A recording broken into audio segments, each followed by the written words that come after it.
Let's Talk Oculus is brought to you by, well, you. If you want to know how to support the show, go to patreon.com/playtestvr.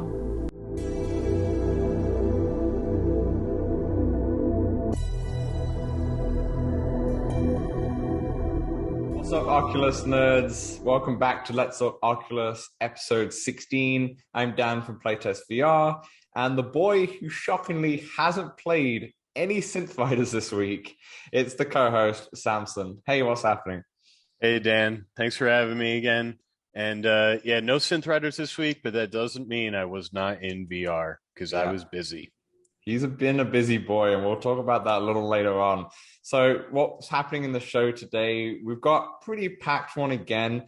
We've got the Facebook Rayban glasses that got announced on day of recording. So we're going to talk a little bit about that and how it's not actually an AR glasses that we actually thought in the first place. There's been a small Synthriders Tease that's coming out soon. We'll talk about the lack of VR publishers and what that kind of means to the industry. And as I mentioned, Samson, even though he's not played Synthriders, he's played a plethora of VR games, an absolute bucket ton. So we'll dive into them and his experience in them. And as a bonus, at the end of the show, we have an interview with Dave Pritchard on his new game, Warchasm, that just came out on the Oculus App Lab for $12.99. So that'll be right at the end. Timestamps are below in the video and in the audio version. So you can skip to that if you're just interested to hear about Dave and on his journey with Warchasm. But before we get on to the news, a little housekeeping. If you are on the audio version, there is a video version on the Let's Talk Oculus YouTube channel, and vice versa. If you're watching the video, the audio version is on all good podcast platforms. And if you want to be part of the show, write in at letstalkoculus@gmail.com. Links are all in the description below. And if you're liking us quite a lot, if you like Samson Space, then please visit patreon.com/playtestvr, where you can support us for just $1. And speaking of Patreon, shout out to Robin, Nate, Eric, Brandon, Craig, Matt, Andrew, Kai, and Kimberly for supporting us on Patreon. We've almost hit the 10th Patreon. We're currently on 9. And when we do, me and Samson have been cooking up a little surprise for each and every one of you. So we're going to thank the Patreon. So if you want to be that 10th person and get that little surprise, then head over to patreon.com/playtestvr. All right, Samson, you ready to dive into the news? Let's do it. Also, awesome. And the first one we have is Alvo, which is the online first-person 5v5 online shooter. It has been confirmed to come on the Quest 2 as a fall release. Now, the reason why we're going to talk about this is that it's only on the Oculus Quest 2 for this fall, and they've been planning to potentially put Quest support in later 2022. Now, this is not the original plan, but Upload VR did reach out to them, and they did say by splitting off the release of the version, the Oculus Quest version they're alluding to, we are able to spend more time necessary optimizing for further development time and take further pressure off the development schedule for other platforms. Now, I remember speaking to a developer who made the game Paint It Back, which is on SideQuest. I spoke to him in a trade show a couple of weeks ago, and they said they were limited by the fact that they were forced to actually put their game on the Oculus platform, which has definitely reduced development time and has made it difficult to put what their vision is out on the actual Quest hardware. Samson, do you think going forward this is going to be more of a case where it feels like a loophole where you can potentially promise that you're having the Quest 1 version out, but have it like much down the road? Yeah, 100%. I think this is probably, going to become the norm. I mean, at this point, the Quest 1 is what, 2.5, almost approaching 3 years old, and it already had used dated technology. So I'm kind of all for it. I mean, I feel bad for those Quest 1 owners. I hope eventually they can get this content, but like, quite honestly, the market for the Quest 2s, like there's so many of them. That's where the people are mostly. And it's about time, like, we saw the Quest 2 getting pushed. Like, I feel like the Quest 1 requirement is holding back the Quest 2 developers.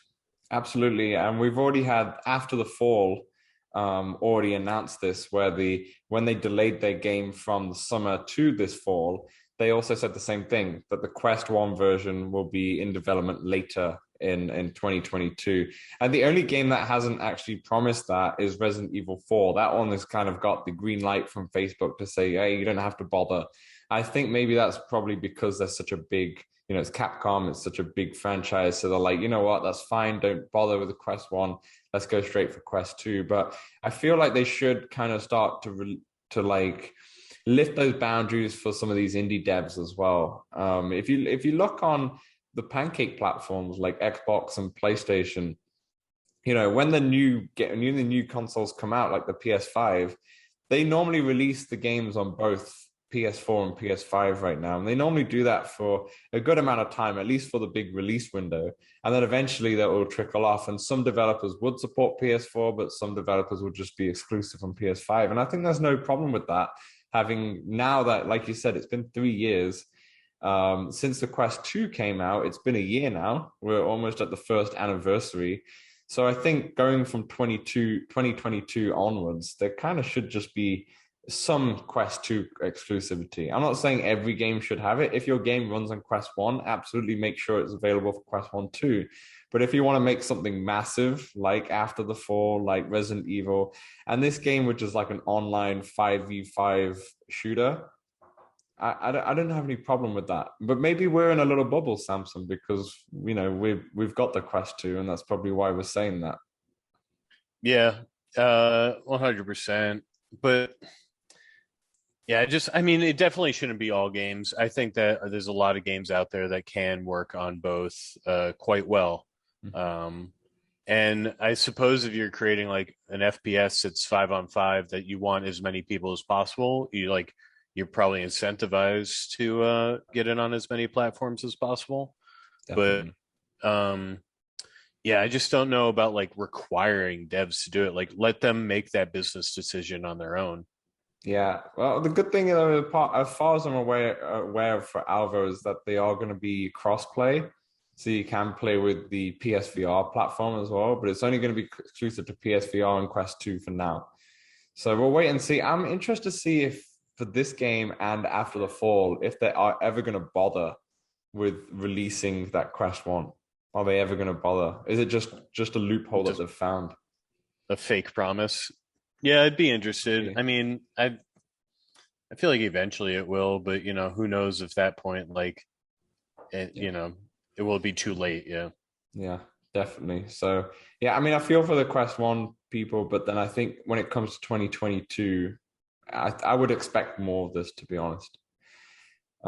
Yeah, so let's go on to our next news story, and this is the one that broke out, which is the Facebook and Rayban reveal. So Facebook kind of put a teaser out a few days prior as well, that they were teasing this date of the 9th of September, that they were going to announce some partnership with Rayban. And there have been talks and rumors about it before. A lot of people have been talking about potential AR, which is going to be great because Ray-Ban is more of a stylish glasses compared to, if you go back to what the Google Glass looked like way back in the time. This looks stylish. It doesn't look like you've got cameras in there, which could be a bad thing, but you're wearing your sunglasses, right? It's more appealing to more people. But now on the 9th of September, we got the reveal, and essentially it doesn't have AR. It's simply sunglasses with cameras in. And these are the facts, what we have at the moment. It can record 30-second videos. By the way, it's called, what's it called? It's called the Rayban Stories. Yeah, Rayban Stories, which is a very interesting name, but we'll get more into that in a second. So yeah, it can record 30-second videos. It has two 5-megapixel cameras. It can store 30 videos or 500 pictures on the actual glasses itself before you have to transfer them to your phone. There is a companion app to it. The speaker's built in, so you can take calls or you can listen to music as well. I believe Bose have glasses that you can listen to music as well, like that.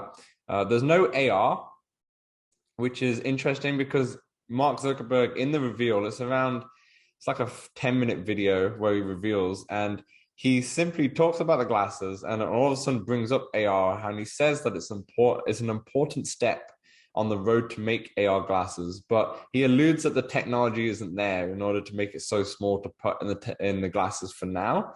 But then he says, imagine turn-by-turn directions. Imagine playing chess, with your friends in AR, which it was very appealing. But he just mentioned that thing. He probably mentions it to people like us who are expecting some sort of AR integration. Then he goes ahead and plays table tennis.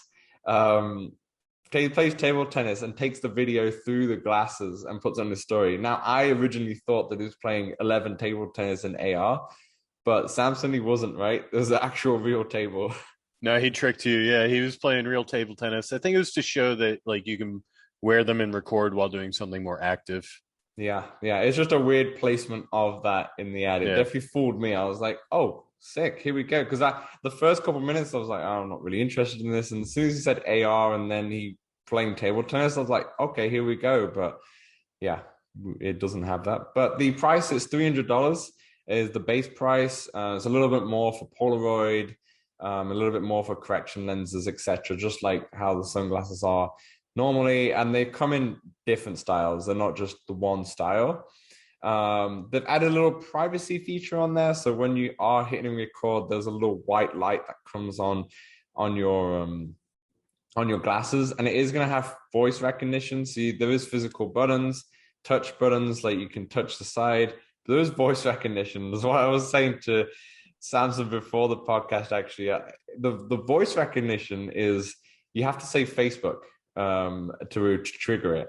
And I was just saying is like, it's kind of weird. Like if you're on a beach or you're with a crowd of people or you're at a festival or something, and if you shout out saying Facebook, Facebook record video, I'm pretty sure a lot of people around you are going to be on edge, a little on edge when that happens, especially with all the talk that Facebook, all the baggage that Facebook comes along with it.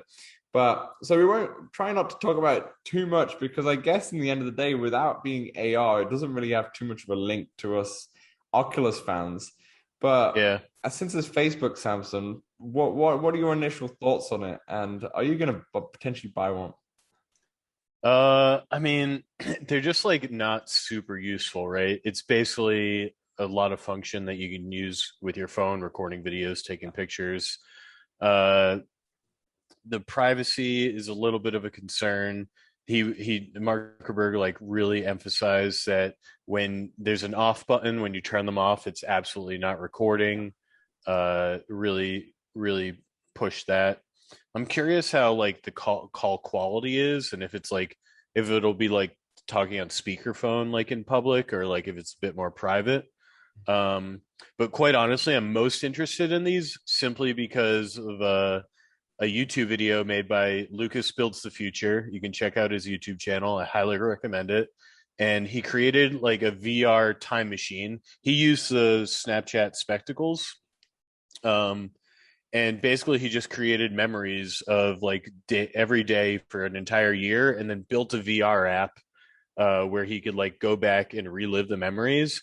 And it just seems so cool. And I would just love to create my own VR time machine of memories. But that's really the only use I could think of. That sounds actually wicked. I actually had no idea that was what he did. Yeah, you could like just say you record a 30-second video every day of the year or something as well. You've seen those right before where they've done like one. Yeah, the 1 second a day. Yep. 1 second a day. You could do something like that. I when I was watching it, I did think, man, why would I bother with this? After I realized that it's not AR, but I can see the appeal of it because people have their phones out when they're taking a picture of themselves through a mirror or something. They can now just put the glasses on. They don't have a phone in front of them or anything like that. It breaks that barrier a little bit. It's I guess it's the weird thing is that how different is this from what Google Glass was years ago, right? I'm like, obviously Google Glass looked a little bit dumb compared to what a Ray-Ban looks like. Ray-Ban's like it looks seamless, it looks fashionable, where the Google Glass looked just super futuristic, but when you put it in modern day society, it doesn't look right. I just don't. To me, at the moment, I'm thinking, what difference does what like the Google Glass failed? Like, why would this not fail as well? Like, what is the differences here? And maybe because I'm fresh from it, maybe in a week's time I'll have more thoughts. But what do you think? Yeah, I mean, I don't really know how much like these Ray-Bans cost normally, but I imagine they're $150. So Yeah. you're about doubling the price or so. Mhm. I think in the video they mentioned that it's only 5 grams heavier, so it's basically the Yeah. same weight as normal sunglasses. Yeah, I think that these are like really for early adopters, and it's a step in the right direction for them, right? They want to make these be AR glasses, and they want them to be able to look and fit and feel like real sunglasses. And the tech just isn't small and light enough for them to quite get there. But it is kind of funny that Facebook's AR strategy in 2021 is basically what Snapchat did 4 years ago.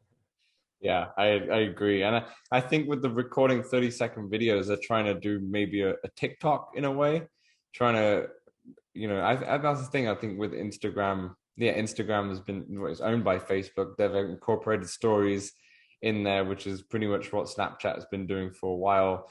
I I can see the appeal. I just think for us Oculus folk who are probably listening to this podcast, I don't know why you would probably buy it because it doesn't have any AR technology. And would it have AR technology in the future? Potentially not, because I'm looking at some of the new AR designs and some of the new AR glasses and such that are like concepts or prototypes are coming out. Most of them all have these like LiDAR sensors on them to read the room better and Hmm. to place objects in a room, and whether it's light or dark, they can still put the object in there.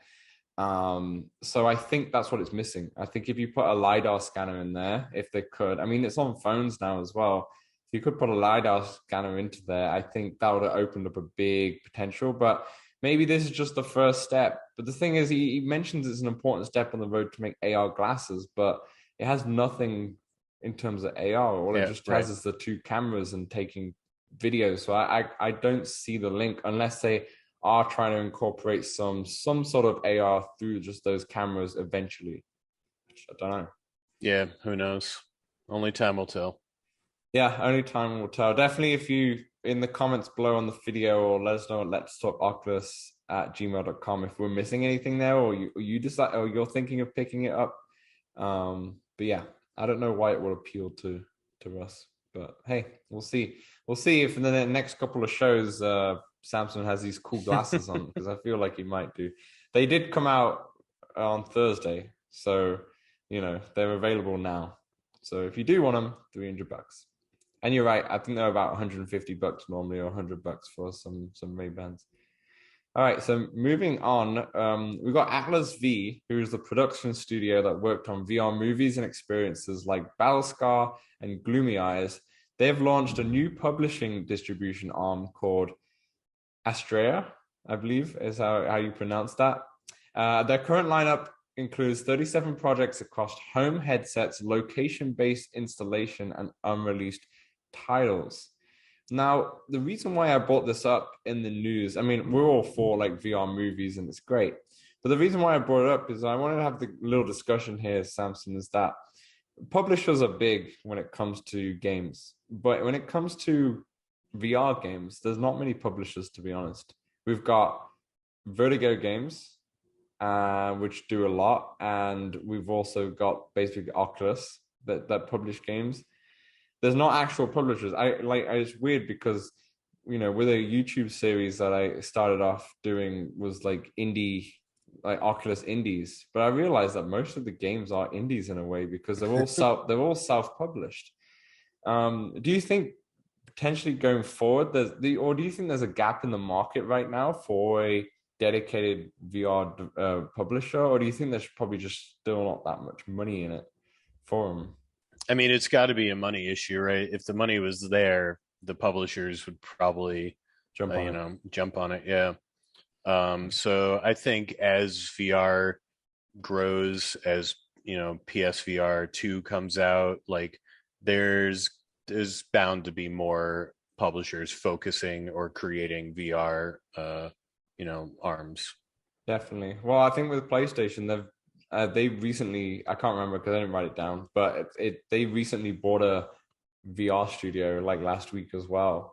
So they're buying a lot of VR studios and publishing it under their own arms.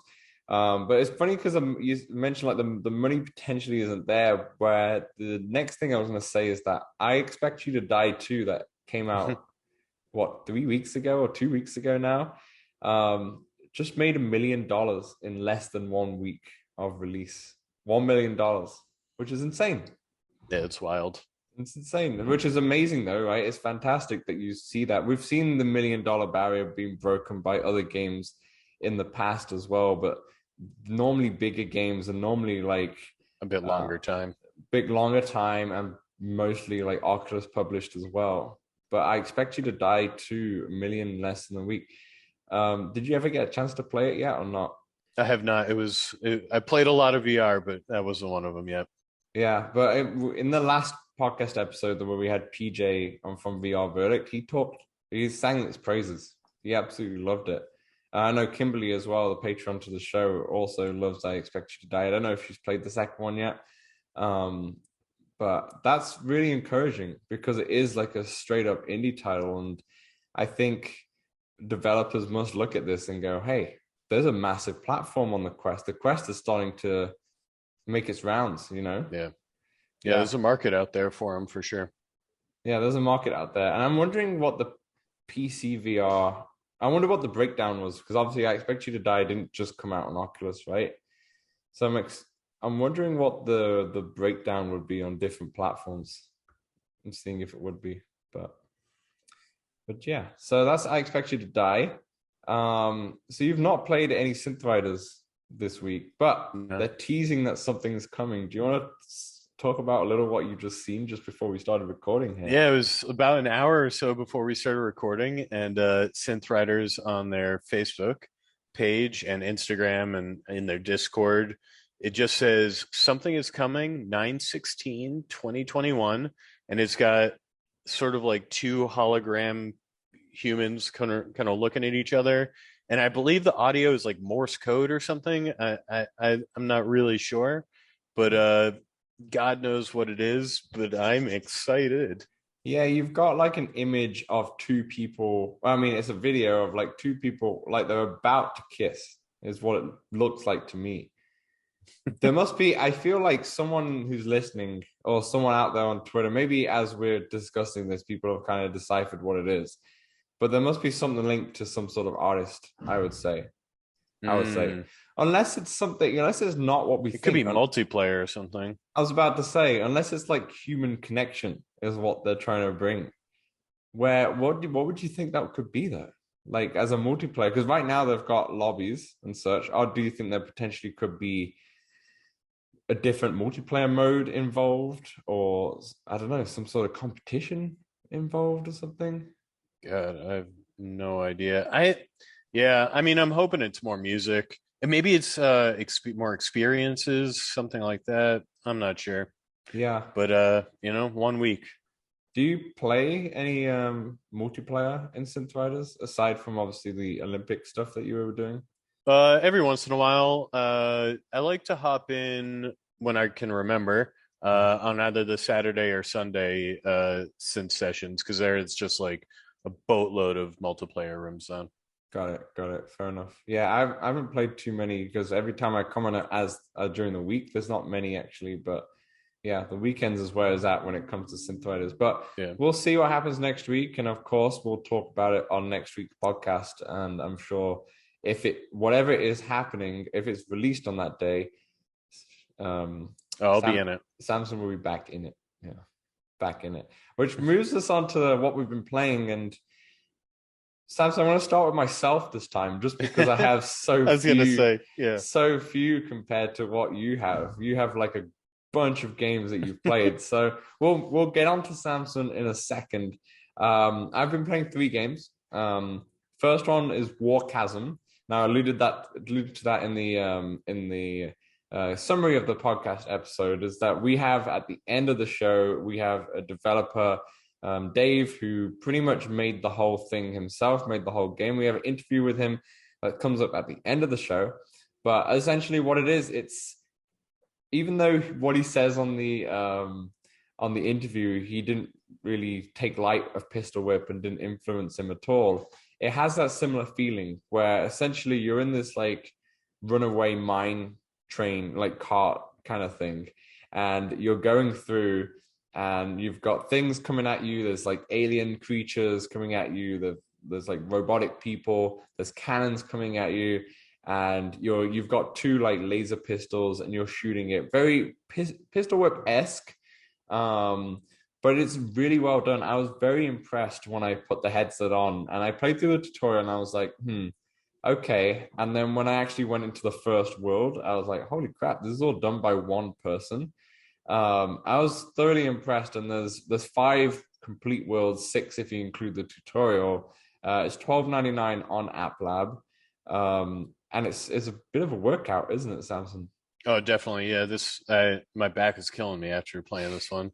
But yeah, I'd definitely say it's like Pistol Whip because you're on rails meets like Space Pirate Trainer because you're sort of like, wave shooting type of deal. Yeah, definitely. Yeah, in the interview at the end of the show as well, you'll see some gameplay of me on the video version, and I'll have a proper gameplay video up on the channel, hopefully by the time you're watching this. The other thing I tried is Monday. I believe I put Monday down. I believe that's not the actual right name of the actual game, right? Samson will find the actual right name of the game. It's a language VR game that we were talking about for the last couple of episodes. So essentially, you'll put the headset on and you get into different scenarios when it comes to whether you're in a cafe, in a hotel.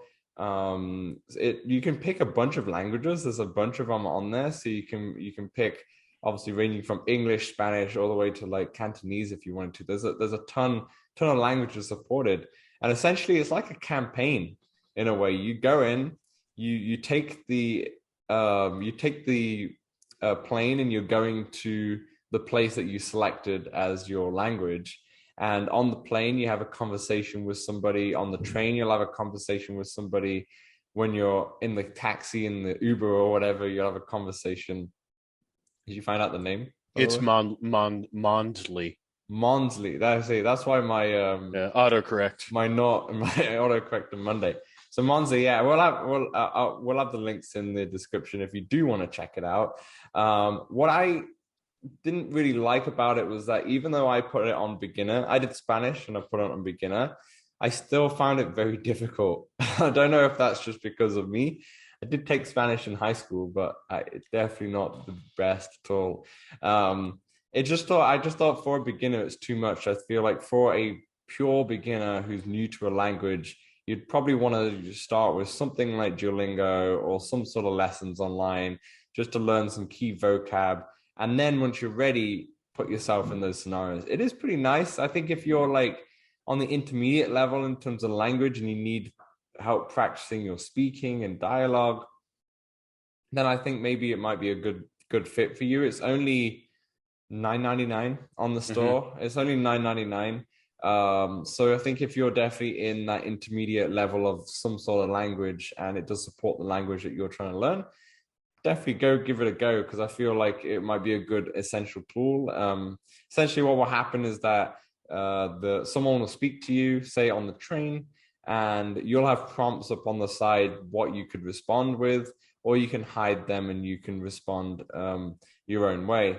I found that with the mic, it didn't pick it up perfectly every single time, but I can't really compare because at the end of the day, I'm trying to speak Spanish with a British accent. So that might be the reason why it couldn't really pick me up. But yeah, if you're in intermediate language, I would definitely try that one. But for me, it didn't really work. If you're a beginner, I would stay away. And then finally, I played a bit more of Jurassic World Aftermath. I've almost completed the game. I don't want to say too much into it until I have finished it, but it gets much better as you get more and more into it. It gets more and more better. And the second part, couple weeks time or so it's coming out, so I'll be ready. Samson, did you ever get to playing that or not? I have not. I have not. So he's not played a Jurassic World Aftermath, but he's got a bunch of games that he did play. Samson, let's go through it. What have you been playing? All right, so I'm gonna start with Dash Dash World. So this is a kart racer, kind of like Mario Kart, but in VR. And I was a little afraid because I remember you mentioning the VR sickness gets to you for this one. I enjoyed it. I put myself right into full immersion mode. I think I played like 5 or so races with Patron Kai. It feels great. It felt like Mario Kart. Like I was like, oh, this is pretty fun. I didn't experience any motion sickness whatsoever. But my internet kept crashing, so I kept getting like booted out of these races, which is eventually frustrating enough that I was like, all right, I'm gonna come back to this. Come back to this later. I was playing with the link cable, so next time I play, I'll probably play standalone and see if that changes anything. I'm very impressed that you didn't have any motion sickness in this because I didn't have full immersion mode. Actually, maybe I did. It's been a while, but I remember trying it with the different methods that they have put for motion sickness, and I still felt really sick. I think I was playing in I think BMF did one as when it came out. He did like a live stream, his first ever live stream, and I joined in on that. And yeah, it just made me sick immediately. I was like, this looks so cool. Like if you like you said, it looks like Mario Kart kind of in VR with all the items. And I love how you would like get like one of the guns or something and you have to actually motion it. Yeah, that was pretty sweet, but I just couldn't get a hold of it. I had to refund it because of the motion sickness. But hey, Samson, maybe you play a lot of VR. You've just developed your VR legs. Oh yeah. Hopefully so. Except a few VR chat worlds, which I experienced a little motion sickness yesterday in. But moving right along to the next game I was in. So I follow the Deus Sim, which is like a god simulator. I followed the developer on Twitter, and I saw he's like been working on a few updates. And I was like, you know what? I got to get back into that game. Spent like an hour and a half or so. And for those of you who don't know, like basically you're throwing down to various tiles, grass, ice, desert, and civilization sort of spawn up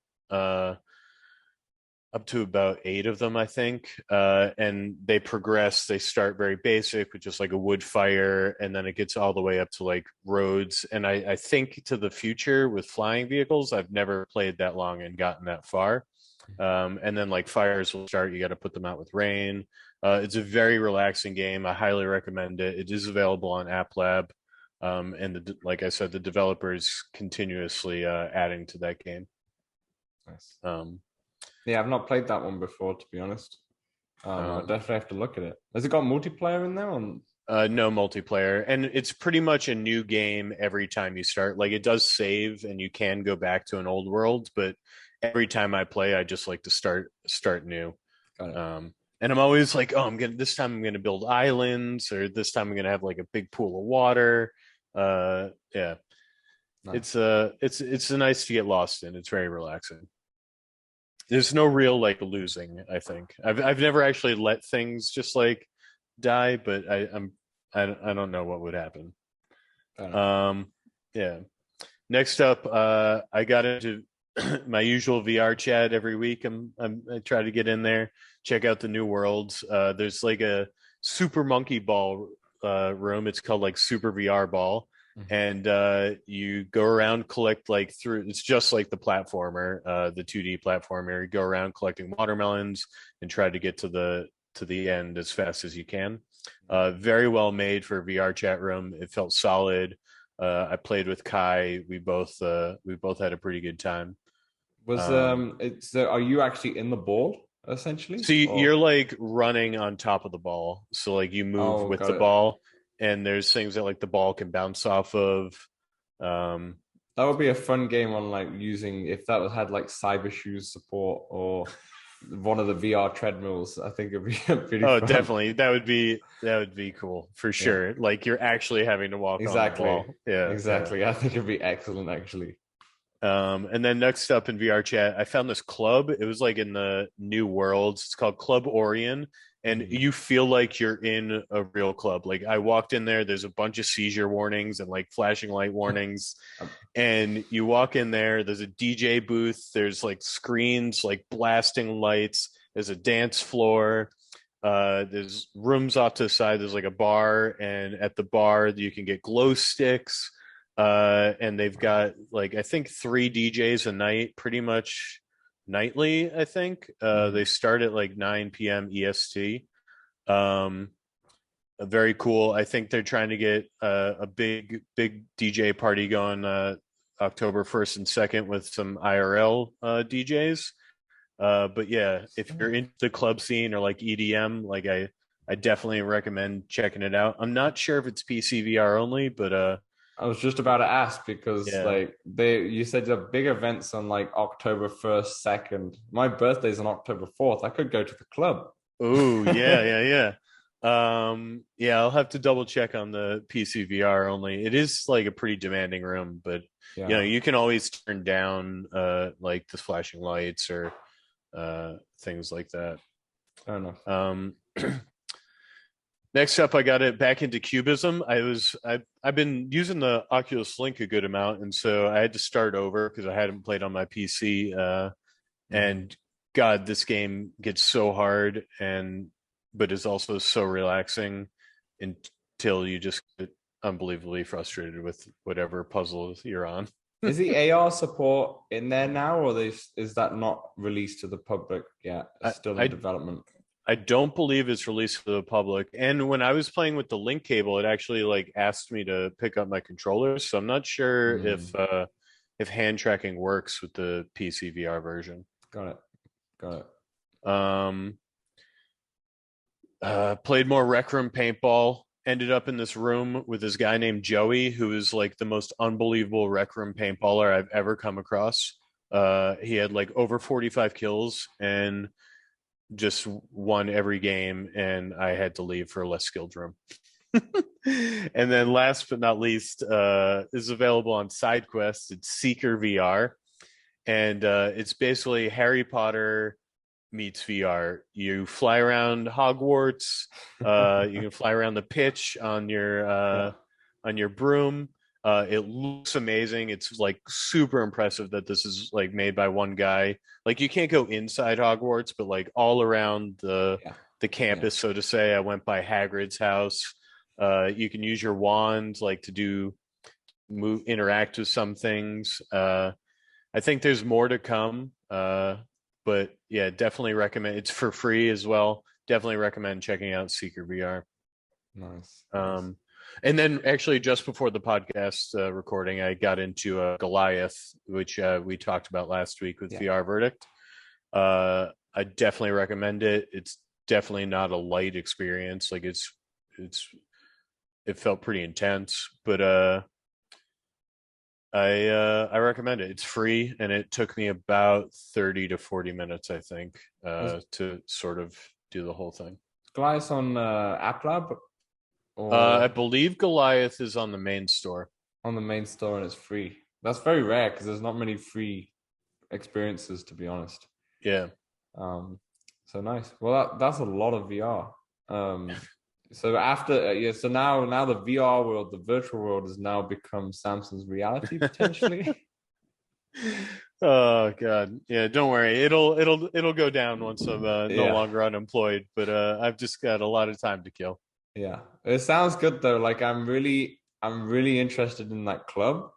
More than anything. I hope it is in the standard in the Oculus Quest version as well. And I always see you in Rec Room Paintball. I think I should jump into that because I feel like I always see you, especially in the late night. So Samsung's on the East Coast, I'm on the West Coast of North America, and I'm playing at maybe 7, 8 p.m. or maybe even 9 p.m. But I still see Samsung's online, so it must be like midnight, 1 a.m. for him. And it's always Rec Room. He's in a room in paintball all the time. Yeah, so one of my best friends from back home, his girlfriend works at a bar, so he Mm, often has Friday, Saturday nights available got it. to play some Rec Room paintball. So we'll have a few drinks and play some paintball. Fair enough. That makes a lot of sense. All right, that's awesome. So let's go on to what games are coming out this week. I'll start off, Samson, because you've spoke a lot right there. So we start off with Clash of Chefs VR, which comes out on September 16th. There's no actual price for this one yet, but essentially what it says is Ready, Steady, Cook. Clash of Chefs VR is a competitive cooking game that will put your culinary skills to the test as you race to finish orders. Complete 80 single player stages or take on human opponents in both real-time and asynchronous competitive multiplayer with 4 unique restaurants, each with their own recipes and ingredients to master. Cook the orders, serve them up, and slap your opponents with your leftovers as you race to become the greatest chef in the world. It's probably the best description I've read, to be honest. It's very well put together. I mean, have you played Overcooked before on the Pancake Oh consoles? yeah, I love Overcooked and Overcooked This too. is exactly what it says to me, is Overcooked in VR, and I am on board. Yeah, 100%. I love how I was surprised when I read that actually. 80 single player stages. So there's a bunch of content in there. And I want to see what they do with the take on human opponents in both real time and asynchronous. Asynchronous, does that mean like a ghost, essentially? Yeah, that's what it sounds like. Kind of Yeah. like that rhythm game where you could like jam with your friends, the Beat Arena or whatever. Yes, yeah. And also I like that they have 4 unique restaurants and they all have their own recipes and ingredients to master. I like that as well. I know in Overcooked, I have not played Overcooked 2 yet. I actually downloaded it last week on the Xbox, but Overcooked 1, I just remember there was a lot of salad. There was just like in order of what you need to do. You're just kind of making like a salad burger type of thing, but there wasn't much variety as far as I remember in terms of the ingredients. It's just whatever they give you. So it's interesting. Like if they have their own recipes, it'll be interesting if you can just get better at the game by learning what these recipes are. And as soon as it says something, you know exactly what to get without needing to read or look at what ingredients. How excited are you, Samson? Oh, I'm pretty excited. More excited if I can convince, 1 or to 3 friends to hop in with me. I mean, this definitely doesn't sound like I'd play much single player. No, I think this is more fun it is in Overcooked at least, but that's because Yeah, you're working together. This one you're taking on opponents, so right. it might be a little bit different in that fact. I hope they pull it off. Do you know how many players you can play up against? How many opponents? Not I sure. don't know. Okay. As Samson's finding that out, as I can see him crunching the numbers. I wonder what the price is going to be. It's kind of weird that they never really release a price unless it's a pre-order. It just says coming soon, but yeah, September 16th. And yeah, I think if you're into Overcooked, if you ever played Overcooked, or if you've not played Overcooked, then if you have an Xbox or PlayStation or Switch, 100% play it. It's one of the best co-op games I've ever played. But yeah, Clash Yeah, of I do. Chess You got to VR. get into Overcooked too, for sure. You can throw the food. It gets so great. It's so great. I will. I will. I literally just downloaded it last week. So yeah, that's Clash of Chefs. Any idea what the bonus are? I'm not sure. No, the price? No, I'm not sure. It No. is on Steam VR for 1999. Okay, so it'll probably be So exactly the maybe same on yeah. Oculus Quest. But yeah, that will be out on September 16th. Samson, on to you. All right. Star Wars Tales from the Galaxy Edge Last Call coming out September 15th as a 9.99 DLC, or if you own the first one, or if you own the first one, a 9.99 DLC, or if you don't, a 34.99 total package. And in Tales from the Galaxy's Edge Last Call, you'll be able to explore Batu in virtual reality, help Dok Ondar. I'm not sure if I'm getting all these names correctly, so forgive me. Recover an ancient artifact from the Sardivian Chasm and the Cavern of the Moons, or escape the First Order on the Black Spire outpost. There are also new tales to experience. In the Bounty of Boggs Triff players will become IG-88 as they hunt down the mobster Boggs. Or you can continue the story of the Adi Sun Z in the Sacred Garden set during the High Republic. Oh, that was a tough one, right? Yeah, you gave me all the Star Wars names there. Yeah, I'm looking forward to this. I gotta play through the first one. I'm a huge Star Wars fan. That you can't tell because I can't pronounce anything from Star Wars, but so be it. Yeah, definitely.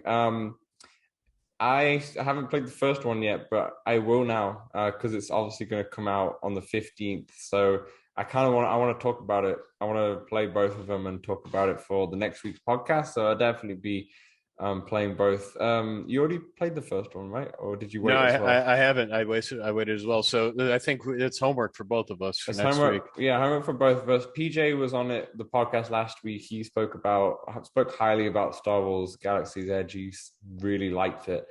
So I'm excited. There's not much I can really say until I play it, to be honest. But it's $9.99 if you've already owned the game, or $34.99 if you've not owned the game. So that'd be the one I definitely picked up. Just going back a little bit to Clash of the Chefs, I just jumped on their website and they have a roadmap. And what they're saying is they haven't said how many multiplayer players are, but voice chat and multiplayer is not there at the moment, and it says that's the next thing that they're cooking up. So I think that's going to Cooking up. Nice. cook. Yeah, this is what they're cooking up. And in terms of the kitchens, they've got an American, Italian, and Japanese. Mexican is the next one that they're cooking up. So that's their roadmap. It'll be interesting to see, because this is all for the early access version on Steam. It'll be interesting to see if all of this is complete by the full release, which I feel like they will be, because I think voice chat in multiplayer is very essential. Yeah, I think that it might even be like require. I mean, it might be a requirement for them. I'm not sure. I think the sports game that me and you played, the all-in-one Oh yeah, sports that's VR, true. That's true. had no voice chat, which was like such a miss. So you had to do it through the Oculus, which is fine, but if you don't really know about how to do that, such a miss. But yeah, I'm excited. We'll talk more about Star Wars next week. Then we have Peerhead Arcade Quest, which is on App Lab, and it's for $14.99, and it's out now. Peerhead Arcade 2 is the sequel to the popular indie virtual reality arcade simulator. Relive your childhood spent at the arcade on the pier, but this time with unlimited tokens. Key features: you got 30 plus unique physics-driven arcade games spread over several rooms. It includes all DLC, single player and online, and LAN multiplayer. LAN multiplayer for the virtual reality. That just means like local multiplayer, but LAN feels it's kind of funny. Spend your hard-earned tickets on 30 plus toys in the gift shop and customize your avatar in one of 500 combinations. So a little confused here, Samson. So we have it's Peerhead Arcade 2, but it says includes all the DLC. Is this like the full version or something? You played a bunch of this before, right? I did. I saw Gamertag was playing it, so I did pick it up. I didn't play it too long, maybe about a half hour, 45 minutes. But I saw on Steam there's like Peerhead Arcade and Peer Arcade 2. Yeah. So I assume the one on Steam comes or has the option to have DLCs, and they're probably included in this one. I'm not 100% sure. But I had fun. I mean, I love the coin pushers. I mean, it's like it makes no sense why I enjoyed doing that. But yeah, I spent way too much time like playing virtual coin pushing games. That's the funniest thing I've heard. Yeah. It's like that everyone goes to the arcade, like, yeah, played Street Fighter, played Time Crisis, maybe went bowling in some of the arcades have bowling alleys and such. No one says, yo, I played a sick game of coin pushers. Yeah, exactly. Yeah, Samson spends his days playing coin pushers. Fair enough. But yeah, there's various rooms, and then you got to get a certain number of stars in the various games to unlock the more games in the future rooms. I was about to say the coin pusher sounds quite relaxing, to be fair. It was. You just like throwing coins in. You're not worried about spending actual money. Yeah, fair enough. So that's $14.99 on App Lab. Samson, over to you. All right. Warchasm, as we talked about a little bit briefly, rain down a deluge of droid destruction while avoiding the hazards of an alien world in this fast-paced arcade shoot 'em up. Pitted against an army of murderous mechs, you must battle your way through a myriad of locales from the overrun spaceports to bubbling lava-filled volcanoes in order to escape the warchasm. To aid you in your fight against the alien onslaught, you'll have an array of weapons at your disposal, from ray guns and blasters to devastating mortars and high-tech quad missile launchers.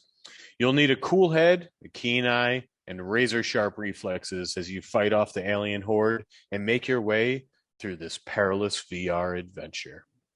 So grab your guns, dive in to the action, and experience your first Warchasm. I just realized why it's called Warchasm. Yeah. Well, yeah, I mean, if you stick around in the next 5 minutes or so, you'll hear the developer interview that we had with David. I was really impressed with the game. Like I said, it was $12.99 on the App Lab. Samson, do you have any other thoughts on it? No, I enjoyed it. It's definitely a workout. You're going to be dodging. It's sort of like a bullet hell game. Yeah. And I wanted to say that Dave was kind enough to give me 2 codes for the game as well. So if you have made it this far into the podcast, let me know. Go on, send me an email at letstalkoculus@gmail.com. And the first 2 people, I'll send you a code for the Oculus Quest version. It is on PC as well. But the Oculus Quest App Lab version. So if you made it this far, a little reward for you guys.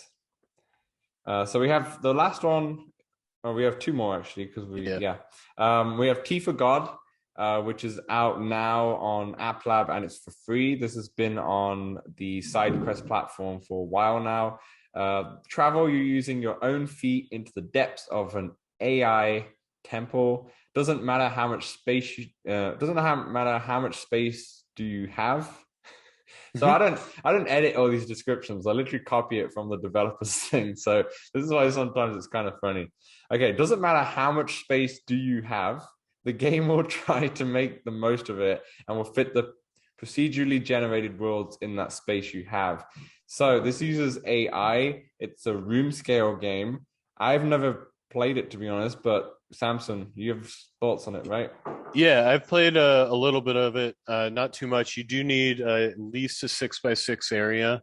Probably recommend a little bit more, but it's a roguelite. So like already you got like a lot of hours of gameplay there, high replay value. You're exploring sort of maze-like impossible space maps and little robots pop up at you. You got to shoot them. And yeah, it's pretty great and it's free. So you got no reason to not try it unless you don't have the space for it. Definitely. Well, it's weird. It says doesn't matter how much space do you have. It's like, but you need space. But you need 6 foot by 6 foot. Okay, yeah. Yeah, I would say obviously it's free. Go try it out. And last but certainly not least, we have this just came out today. Paranormal Activity: The Lost Soul. Armed with a battery-hungry flashlight, you find yourself exploring what appears to be a quiet, average-looking home in a woodsy neighborhood. Before long, you discover you're not alone, as you discover the clues unraveling the horrifying mystery of what's gone on in this house and struggle to survive the terror that haunts you. For an even more terrifying experience, switch to the highly popular VR. Oh, I see. Okay. There we go. I'm not going to finish that description. And it is $19.99 on the Oculus store. Obviously, you're not going to play it. No, that game sounds like it would scare the crap out of me. I would love to play it, to be honest, but it's always hit and miss when it comes to the VR horror. So I'm just going to wait and see what the reviews are. And I might just wait until October comes along. It comes into that scare season. You know, I really want to finish off Lies Beneath, which is a fantastic VR horror game, which I played last year, and I didn't really have a chance to finish it off because I started the YouTube and such. So I really want to play a bunch of these scary games and scare the crap out of me and have nightmares. because that's what I'm into. And I think a lot of people who are into VR horror are into the same kind of weird. So Resident Evil obviously will probably come out around that time as well. So I'm probably going to save it for now, but I'm interested to see what people think about it. Obviously, it's a licensed game. That doesn't mean it's going to be good. In fact, there's probably a lot of bad licensed games out there rather than good licensed games. So I'm intrigued to see what it's going to be like. I honestly didn't look at it or didn't know about it until we just started recording because we just found out. There was no news. Yeah, I just saw it on the Oculus Quest store Reddit feed. Yeah, it's very weird. I swear it's very weird when it comes to marketing. And it might just be because, like we alluded to earlier, in terms of the lack of VR publishers, everything's potentially indie developers, and that's why the budget's not there. And you don't really hear about it, right? And it's kind of up to us, to be honest, to have these developer interviews or just put it out in terms of YouTube content so people can learn about it more. Yeah, it's a shame that they don't do, because Nintendo do a nice indie showcase, like Nintendo Direct, but just for indies now and again. And it'd be nice if Oculus did some like Oculus Gaming Showcase for indie, like the Oculus Indie Gaming Showcase, and they showed maybe it's just for App Lab games, or maybe it's not from App Lab games, maybe it's just for smaller titles that's on the Oculus Store, you know, just so that people can see that. Now, is the Paranormal Activity, is that on App Lab or is it on? That's on the actual store. Yeah, on the actual store. So yeah, it'd be nice if they could just put more publicity in that. So yeah, so they're the games coming out this week. It's funny because every time I make this list, I look and I realize what the hell's coming out, because there's no actual document of what's coming out, you know, in terms of dates. And sometimes you do see on the Oculus app that there are stuff coming out, but it just says coming soon. So you have no real idea. So you do have to kind of dig deep to try and find out what actually is coming out. So we might be missing one or two games. And if we are, apologize for that, but they don't make it easy. It's not like for the PlayStation blog, for example, on the blog, every week they put what's coming out this week on PlayStation. Like they don't put everything, but they put like most of the key hits that's coming out, but nothing like that for Oculus. So it'd be nice if they had that, but maybe it's not. It's just too much of a niche at the moment. It's not just there yet. Yeah, but we'll continue to dig. Yeah, for sure. We're always digging. And we talked about it last week, but the Space Pirate Trainer arena mode also released today on recording day. Yeah, it's also out too. I'm not gonna try it yet because I'm just waiting for figure out kind of logistics where the hell I'm gonna put it in. But are you gonna potentially you've got a big hall behind you, even though so it's only about like a 10 by 10 behind me, and I think you need like 30 by 30. So I'm considering playing outside. Cloudy day or something. Yeah, exactly. Yeah, we don't recommend that. Just at your own. As long as you keep that thing on your head and don't show it to the sun. Yeah, definitely. All right, so that's everything we have for today's show. Samson, any thoughts or anything before you leave? That's it. I've been Samson. Sweet. Just stick around because we do have the Dave Pritchard Warchasm developer interview straight after this. It's around 30 to 35 minutes long. So we had a good chat to just understand more about the development cycle and such. And if you do like what you hear when it comes to that interview, go over to the VR Verdict podcast. It's with PJ and Wookie. PJ we had on last week's show.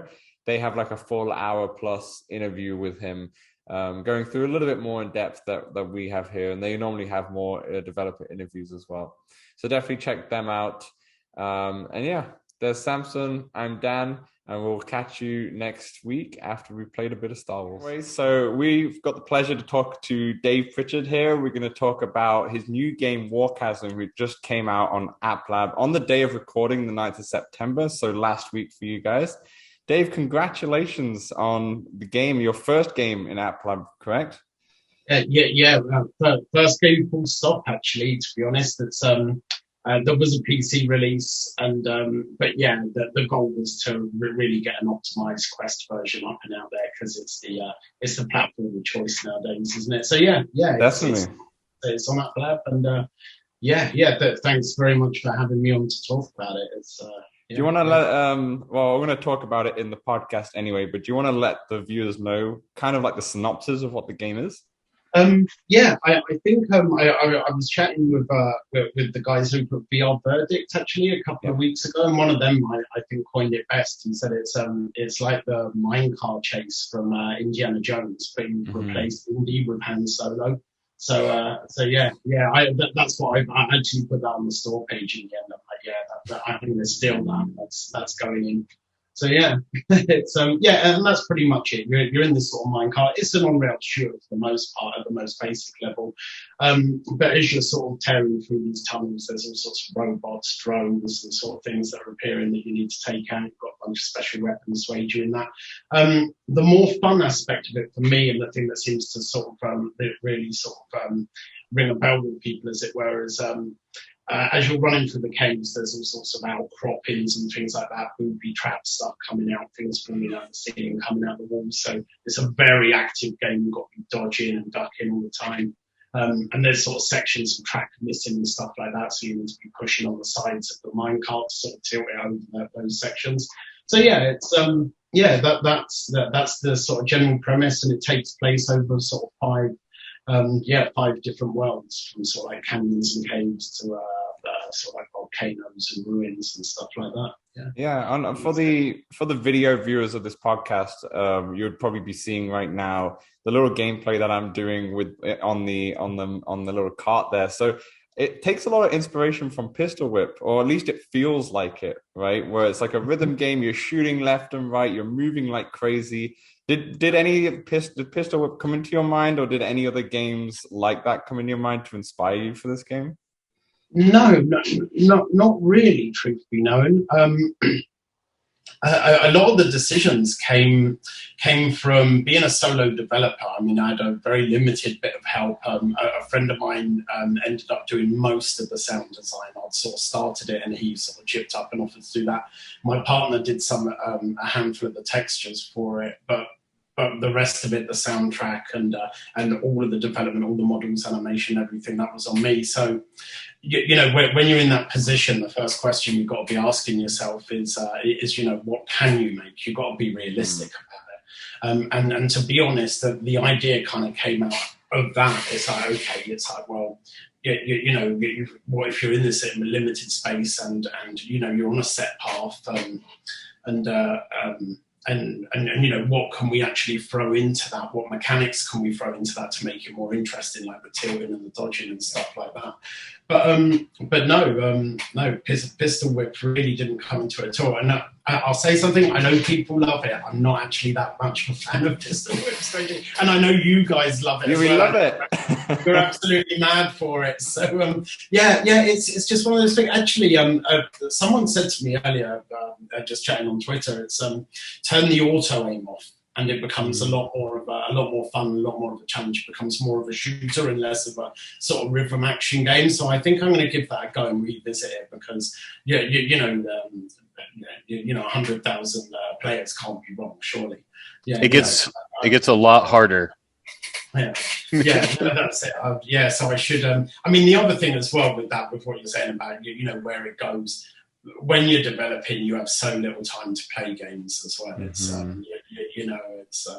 I try and play a little bit of Beat Saber and a bit of O-Shape and a little bit of boxing in the morning to stay in shape, just to stay loose. But yeah, I mean, it's one of the things I'm looking forward to. I mean, I don't know if I can say this on a VR stream, but I haven't finished Half-Life Alyx yet. I've had Saints and Sinners in my library for about 5 months. Haven't even opened it. 0 hours of play. And one of the things I'm looking forward to now that I've got hopefully a bit of a break from things is going and exploring some of these, these other fantastic titles that have been hitting the shelves, as it were. So, that's definitely something I'm going to be doing. I mean, I think Samson can resonate with the fact of having games and not playing them. Too many. There's too many out there. It really is, and to be honest, it hasn't even been since I sort of started the development thing. It's there's so many pancake games in my library as well. I feel like I'm just funding Valve at the moment. It's like, oh, don't worry, I'll just buy it, and I'm sure I'll play it, at some point. And my PlayStation life is much the same. It's and some of the games, is like Red Dead Redemption and Spider-Man and stuff like that, and the last of us. I'm going to have to live to be about 108 to finish these games. So yeah. Especially Red Dead. Red Dead took me a whole year. I started it in started in 2019 December and finished it the following year. And I think I only finished it because of the lockdown. It helped me put more hours into it than I would have ever done. I love that game. It's fantastic, but boy, that took me ages. I haven't even opened it. Bought it when it was on sale. Haven't even opened it. So yeah. I'm not really selling myself much of a game here. I swear, it sounds like you know nothing about games. Yeah. So I figured I'd become a dev. It's like, I'll become a dev. Well, you mentioned that you did this pretty much on your own for most of the case. How long did development take? Well, it was a bit of a rocky road, to be honest. There was I did a PC version, and then the Quest came out. And at the time, I kind of run out of money and run out of time. And to be honest with you, the game wasn't quite there. I had no choice but to walk away from it. I should have put it into early access, but one of the things I didn't want to do is be one of these devs that's like, oh no, there's going to be more, when I knew full well there may well not be more. So I put it out there, but there was no marketing whatsoever. There was no real release to it, and it just kind of sat there. Got a few sales, but nothing to write home about. And then the pandemic hit. So suddenly everyone's got a lot of time on their hands. I got quite lucky in one respect that my financial situation changed a tiny bit. And I was able to make the decision of, okay, let's take this version from the PC and let's rework it into the Quest. And along the way, in doing that, in doing the port to Quest, there were a lot of things that I was unhappy with the original, and I sort of addressed them at the same time.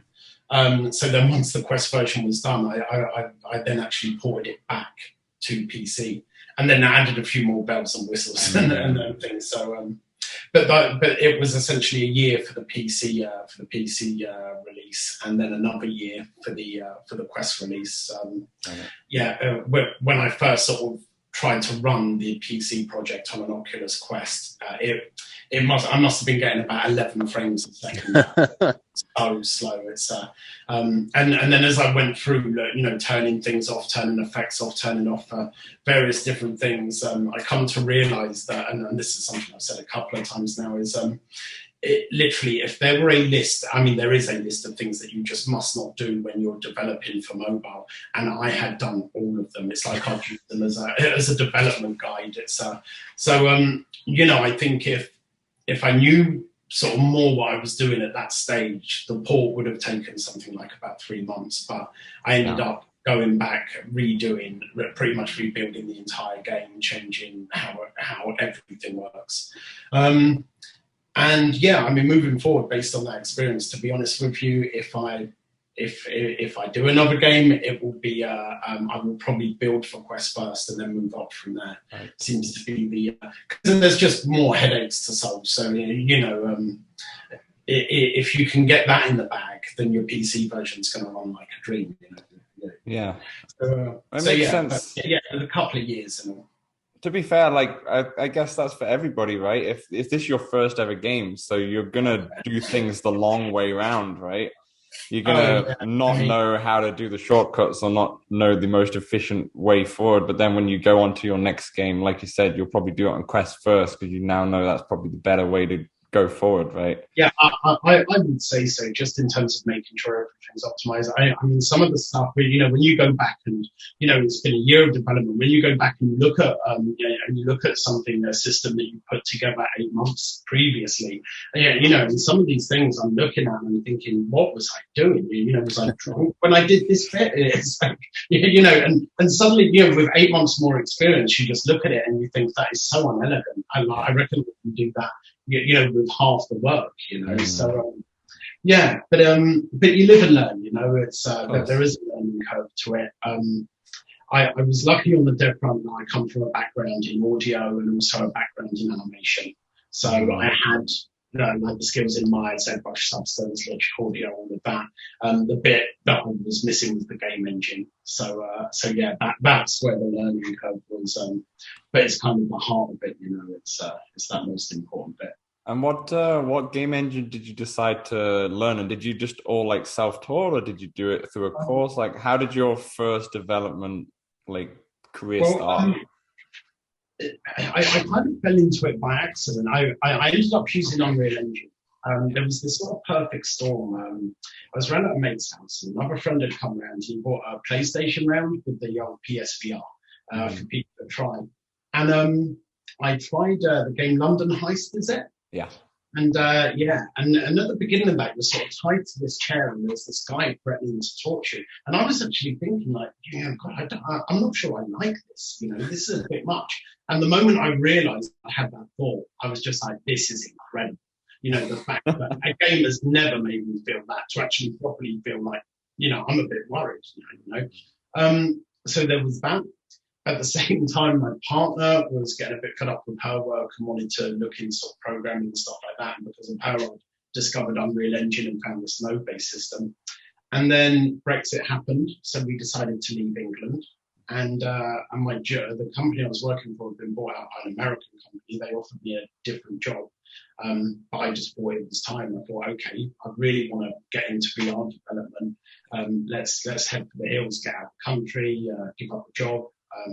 So I'm living in Spain now, and for the last 3 years I've been a year renovating a house and learning Unreal Engine, and then the last 2 years obviously doing the PC version, and then the Quest 4. So you came from no development background, really. Things like the web side of things, bit of like PHP stuff like that. But one of the reasons I went with Unreal Engine is I think never been diagnosed. I'm just sort of like speculating here, but I seem to be a little bit dyslexic with things. Whenever I screw up in a piece of code, it always seems to take me forever to find what then turns out to be like the most obvious of things.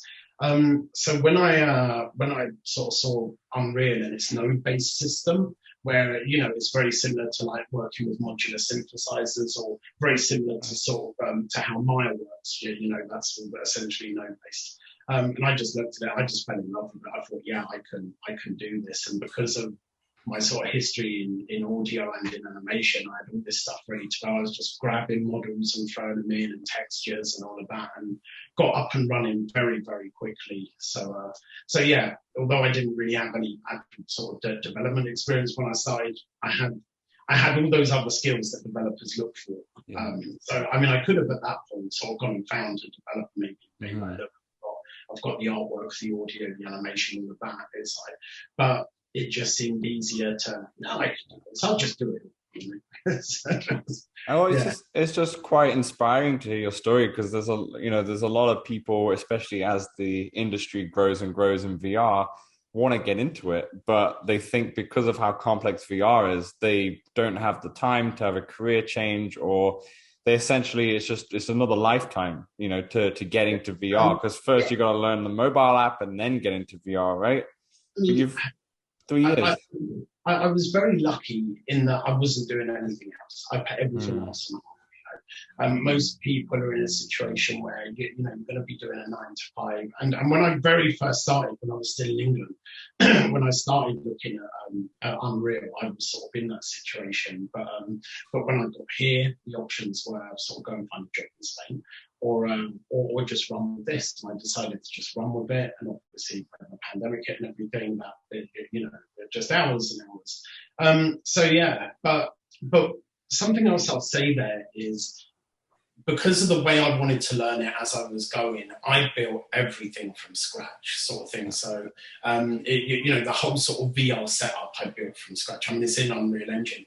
But to be honest, you can open up Unreal and there's a VR template there for you. If you want to start messing around, I say this to anyone that's thinking about getting into it, install Unreal Engine. It's free. Open up the VR template, and then just go and look at like the documentation for it. And there's so many videos and things that will talk you through, and just pick something really basic for yourself. Think, maybe just some targets, moving, like a firing range or something, get that working. You'll probably have it up and running in a couple of weeks, So yeah, it's not easy, but you know, but things are easier if you're passionate about it, and if you really do want to do it, then you know, do it. Because there are, I'm just going to say this, there's a lot of people out there say, oh, I'd love to be a game developer, and their reason for it is because they love playing games, and it's like, well, they're really not the same thing. Having a love of games isn't a love of development, let me tell you that.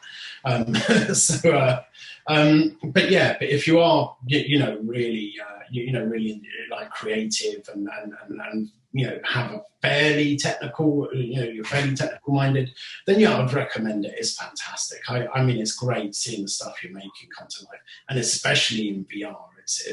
I remember the first time I got one of my characters in, a character I'd done a while ago, and it just had this, you know, the idle animation that every game character has, and I just put him there in front of me, put the headset on, you know, and was just standing there as if we're standing at a bus stop or something. Yeah, you know, but it was just incredible. I was like, you know, I was having that Frankenstein moment of like, it's alive, you know, so yeah. How was the feeling when you got approved in App Lab from Facebook? Like, you must have been delighted.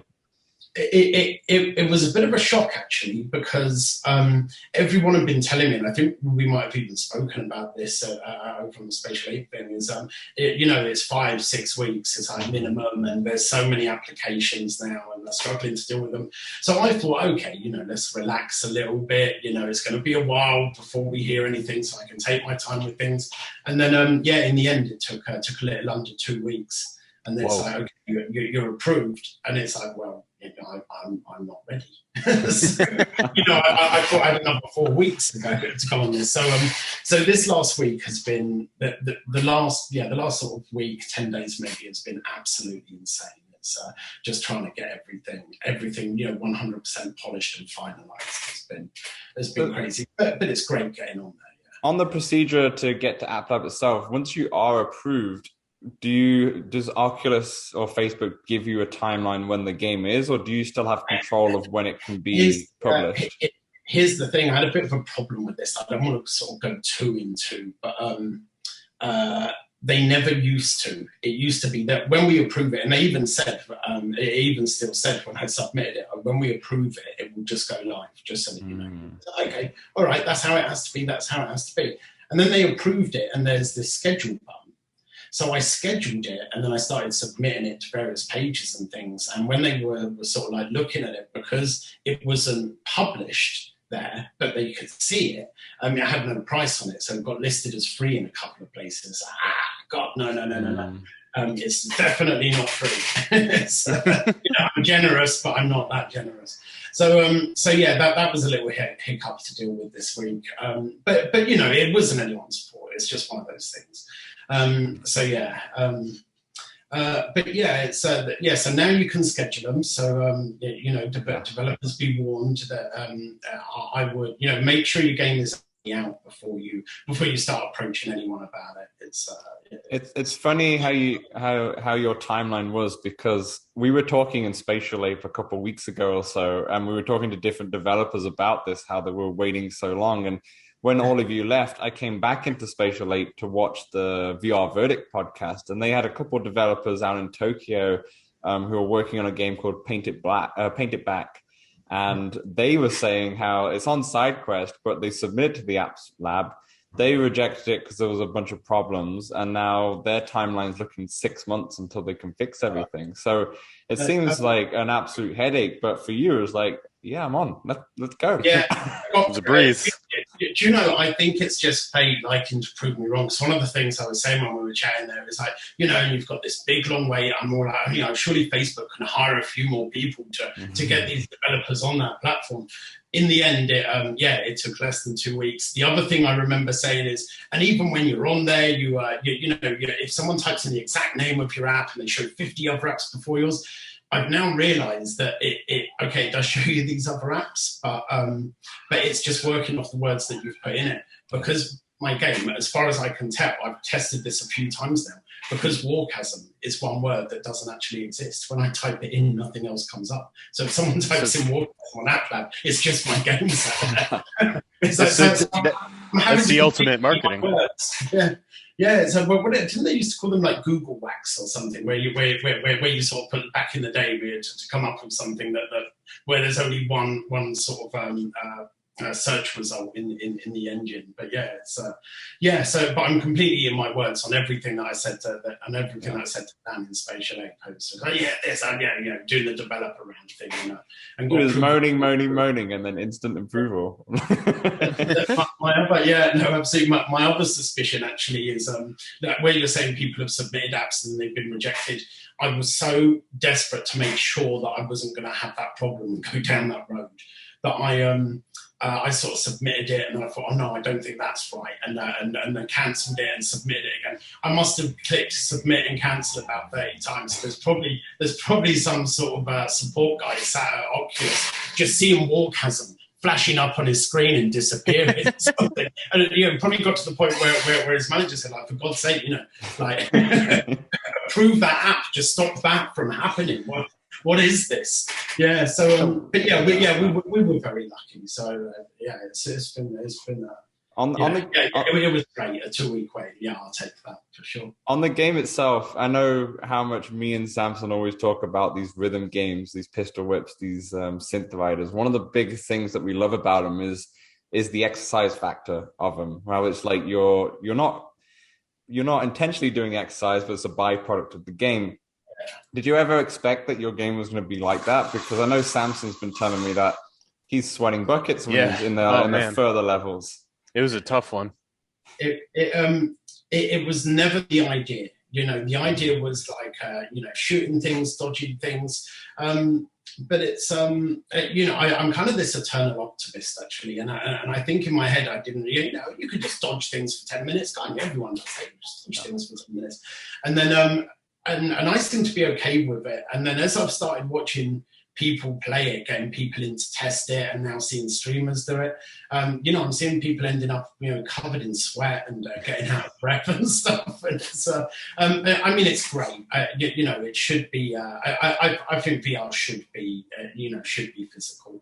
You're trying to physically put yourself inside this virtual world. So it really should be a physical activity. I'm not saying every dev should focus on that, but I was very happy. It was a very happy mistake, a very happy byproduct when I realised that, it's really got that physical element to it and completely unplanned as well. So yeah. I mean, you mentioned using VR to work out. You got to incorporate your own game into your workouts. Yeah. That's it. It's there are some really great games out there for that sort of thing. I'll tell you what I've been doing lately, actually, because I've got a phone in it for a long time. And adding it to my library of thousands of games I'm never going to play. Yeah. But I got the Climb. Do you know the Climb games? Yeah. Mm-hmm. Yeah. Okay. I've got the second one of them, and obviously you've got this thing where as you're holding on to things, you've got like the sort of counter goes down on your wrist, and if it gets all the way down, you lose your grip. So you need to sort of, you need to get both hands in there and rest. Yeah. Well, if you play it on casual mode, that isn't there, so you can just climb casually. But what I've been doing is that, but with a wrist weights on. So that you're so the sort of need to rest is coming from the fact that your arms are actually getting tired, and it's been great. It's it's a really nice way to work out because it's so much fun. It's so satisfying going up those cliff faces and that. It's the other thing I tried the Thrill of the Fight because I played Creed and I thought killed Rocky sort of thing, but I tried Thrill of the Fight and it was like, oh god, this is a bit much, isn't it? That they've taken that game really seriously in terms of the fitness level. So wait till multiplayer support is in the second game. They're working on that, and I've already told Samson that once it's in, I'm ready to punch you in the face multiple times. I know, absolutely. I played Creed against a friend of mine actually, I made back in England, this guy Mike, and he beat me. And afterwards, I was like, man, I'm pretty sure if we actually had a fight, it's like, I know it's only a game, but maybe it's not as realistic as it could be because I'm pretty sure I would come out on top between me and him. But I know maybe I wouldn't. Overconfident. Samson, you've obviously used B haptic vests, and they add weights on it as well, right? So have you ever tried wrist weights yourself on any of these games? No, I've not. The B haptics is the extent of my weightlifting in VR. Yeah, and then Dave, your like haptics is probably something for the future when it comes to Yeah, Warchasm. yeah, it's those guys have been great. I've been chatting with them recently. There's actually a parcel, supposedly. UPS are telling me there's a parcel turning up for me tomorrow, which I believe has one of their sort of tactical vests in it. Very much looking forward to having a play with it. To be honest, I've been very naive and ignorant's probably a better word about that. I was chatting with a skiver, I think it is, who's actually friends with the guy Alex who works at B Haptics, and he was sort of explaining to me he's got one of these vests, and he's like, it's little things, it's not the big things like, oh, I've been shot, you know, it's the little things like he was saying in Half-Life Alex, like when you drop ammo over your back, you can feel it sort of falling down your back, sort of traveling the way down. And I sort of realised that, you know, this isn't what I thought it was at all. You know, I thought it was just like, you know, like your sort of like DualShock controller, but just all over your body. But apparently they've, it's a lot more sort of subtle than that. So I'm really looking forward to having a play with that. It very much helps. What's the take on it, Samson? If you've been using it, Yeah, I definitely love to try that out. It definitely helps with immersion, like big time. Yeah. I'm almost happy you haven't finished Half-Life Alyx, because now next time you play, you'll have it. Yeah. Oh yeah. Gonna be wearing that. It's yeah. I mean, surely you just feel like a badass the moment you put that on. You see, you know, they look like some sort of bulletproof vest or something. Yeah, I haven't tried one yet myself, but I'm just hearing stuff. I'm hearing stuff from Samson. Samson only got it recently, right? So yeah, a few months ago. Yeah. So I'm intrigued to see how it is. I think Thrill of the Fight has support in B haptics as well, as far as I'm aware. That game's like too intense for it. It's like it is like playing with weights, and my God, it's like I can barely handle a whole fight without it. Oh my God! I'm definitely going to be giving all of these things a go. Yeah, very much looking forward to trying that. Do you do much gaming now without it, then, Samson? Is it, or is it kind of a must-have for you? Is it like, I've got to get the full immersion thing? I would not call it a must-have, but I do like to break it out every once in a while. I mean, it gets hot, so I feel like I can't, for like a long session, I can't really wear it. But I personally, I love it for the rhythm game Synthriders. Like it feels so great. He's lost for words. That Samuchi loves it. You can tell. Well, Dave, as we kind of wrap up this little talk, I just wanted to ask you more about the future. One for Warchasm, is that mixed reality something that you're planning to put into the game? There's so much. The mixed reality thing for the PC version at the moment, went in this morning, me and my partner were having some problems with it. It turned out that there was a typo in the code for the SDK, and the guys at Live very kindly updated it pretty much almost immediately. And I got that in today, and it just all clicked into place. And it's fantastic. My partner had a go. We've got a green screen here that the cat's been ripping to shreds. But it's fantastic. Sort of looking at the screen and seeing each other in the game, holding the guns in that minecart, racing through the tunnels. It's fantastic. So yeah, that's there. How we're going to go about bringing it to Quest, I'm not sure, because Oculus or Facebook have that sort of own system on the go now where you can use a phone and do mixed reality that way. So going to have a think about that. With Warchasm itself, I'm kind of happy to draw a line under it. At the same time, having said that, if we do sort of start making our money back on it, there are underwater levels and there's new mega bosses and things ready to go, and new mechanics that have been planned and designed and started being blocked out in 3D and what have you. But it all comes the same as anything in life. It all comes down to time and money. And if you've got enough of both, you can do anything. So, release today, and you have to play the long game on these things. It's the way marketing works on Apple, especially. You're not really in a position to have that big day one launch sort of thing. But we will see. We'll see how it pans out. How much is the app on App Lab? I think it's $12.99. I don't know what that translates to in pounds or euros because on the Oculus Store they seem to only show dollars. So. I know they do, yeah. That's weird. I'm in Canada, and it's always like, oh, it's quite cheap, and then I get my bill, and I was like, oh no, it's not. But yeah, okay. So it's around $12.99. Is there like a little demo version for potentially one level or not? No.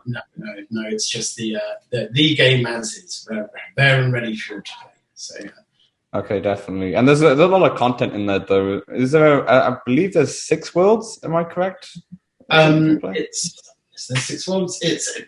It's 5 worlds, and there's the very first world though is a tutorial. So it's 6 including the tutorial, but the tutorial takes about 5 minutes to go through. So but yeah, and then as you progress from the other worlds, you've got canyons, caves, ruins, volcanoes, and then finally you have this sort of big spaceport, and at the end of that you've got the only mega boss that I had time to get into the game, which is absolutely beautiful. So I do hope people get that far. But yeah, I mean, it's one of the plans was to sort of go back over the other levels and add more of these mega bosses in, because the first time I played it, it was like, oh, the game should be full of these, but yeah, it's one of these bosses is about 4 months' work, so it's not an easy thing to sort of implement. Did you do all the art yourself as well on there? Or? Yeah. Apart from a handful of textures, my partner lost her job while I was doing this, so I trained her up in sort of Substance and ZBrush and that. So she's been doing a few of the textures, but. And a friend of mine did as I said, did most of the sound design. But yeah, I ended up doing, I'd say a good 95% of the game, and including all the artwork and all the animation, modeling, texturing, the rigging side of it. So. Dave, it's really impressive. Honestly, when you gave me the code, I put it on, and I had no idea what to expect. I think you said to me in Spatial Lake that people said it was better than Pistol Whip, and I was like, get out of town, get out of town.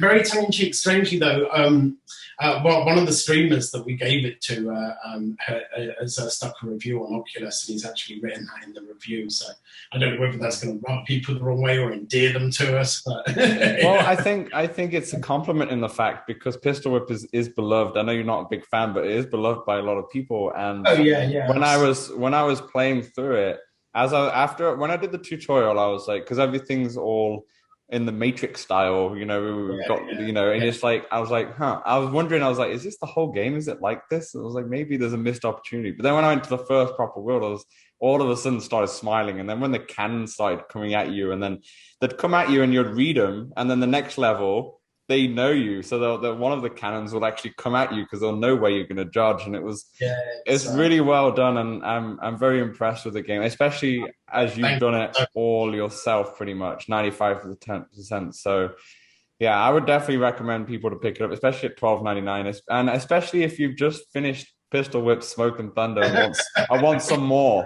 Because even though you're not a big fan, Dave, it feels like. Do you know if Pistol Whip has the haptic support, Samson? I don't believe it does. Oh, we're best get it implemented quick. Yeah. They do support the mixed reality, but I don't think bHaptics. Yeah. No, I'm. It's as I was saying earlier, I have so little time to play games, and now that I've got a bit of a respite from it all, I've got to go back. I'm desperate to play a bit more Elite Dangerous, because that game in VR is just phenomenal. And yeah, I've got to finish Half-Life Alyx. I've got to start Sense and Sinners, and yeah, I must get better at Beat Saber, and I should definitely take another look at Pistol Whip, because I played it very briefly as I played most of the games. So yeah, there is a whole library waiting for me. There's a whole library, but I hope that tomorrow you just take the day off and just drink and have a good time, because you deserve it.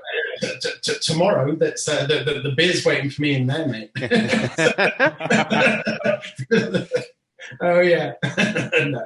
Straight after this, yeah. Samson, any last things before we're gonna let Dave go? No, none for me. I just recommend the listeners pick this one up.